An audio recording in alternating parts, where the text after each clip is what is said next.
Je pense que la République a besoin de rites.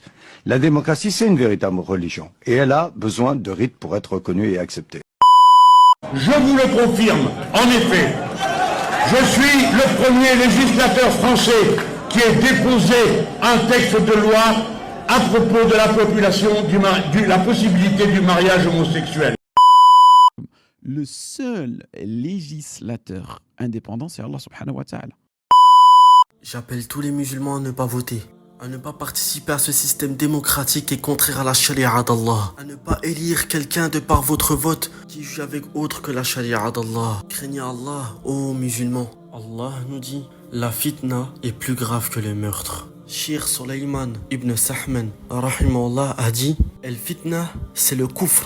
Donc si tous les bédouins et tous les habitants d'une cité se combattaient jusqu'à tous disparaître, cela serait moins grave que s'ils mettaient un tarout sur terre afin qu'il juge avec ce qui contredit la charia de l'islam. Et rappelons-le, le principe de la démocratie, qu'est-ce que c'est? C'est la loi du peuple, par le peuple et pour le peuple. Et c'est un système qui est totalement en désaccord avec la législation d'Allah et de son tawhid. Pourquoi?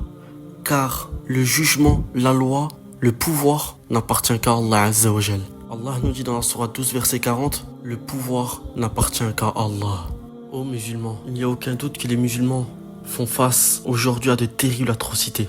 Nos yeux sont mouillés par les larmes, les cœurs sont remplis de rage en voyant les images, en entendant les informations de nos frères et sœurs qui font face à ces circonstances actuelles. Et ceux qui ne se sentent pas tourmentés et tristes lorsqu'ils méditent sur la réalité actuelle doivent remettre en question leur foi, examiner leur cœur mort. Et en même temps, je rappelle à mes frères et sœurs, pour pas qu'ils ne soient trompés par les pièges des shaytan, qui veulent les induire en erreur. Et nous devons faire attention à ceux qui voudraient exploiter notre sympathie et nos craintes pour que nous tombions dans le shirk, comme par exemple le vote.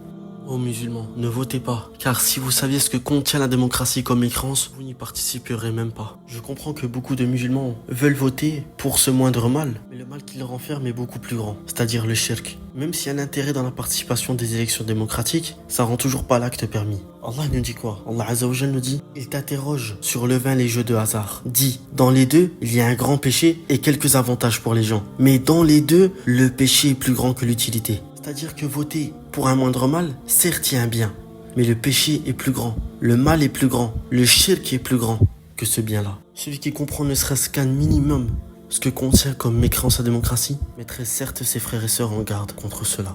Ô musulmans, craignez Allah, ne donnez pas d'associé à Allah. Allah Azza wa Jal nous dit, adorez Allah et écartez-vous du tarout.